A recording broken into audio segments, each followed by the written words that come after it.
In this segment, I'm going to talk about the grip and how we can produce a neutral grip consistently time after time.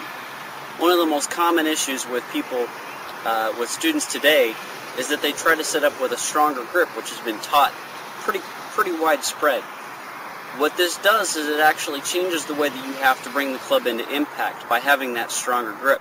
If you clap your hands out in front of you, like this, what you're going to find is that your forearms are directly in line with your body. They're not going to be rotated, which this would be a condition of turn, and this would be rolled.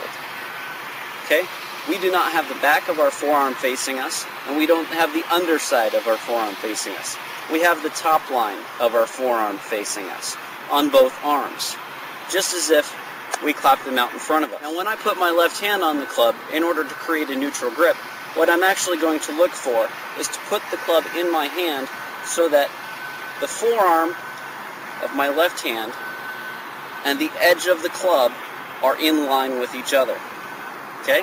If we look at that from the top, we can see that I have this top line of my forearm is directly vertical. Okay? And also the club line is vertical with that. The club face is vertical with that. So what I'm going to do then is put my right hand on in a very similar relationship to how I put my left hand on. The only difference is it's going to be down a little bit further. I personally have an overlap grip, but this is useful for an interlock or baseball grip as well. If I had the club turned this way, the club face and my arms or forearms are not in the same relationship anymore. Now the club face is open in compared to the way that my hands are set. Now, if I set the club face back square, my forearms will have to rotate. If I rotate my forearm this way, or rotate the club face so that it is closed, and then square up the club face, you'll notice that my forearms have to create the rotation in order to get the club face square.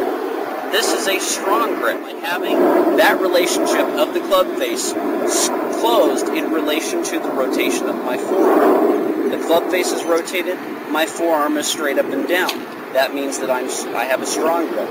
Conversely, if I do it the other way, where the club face is open and my forearm is straight up and down, then I have a weak grip.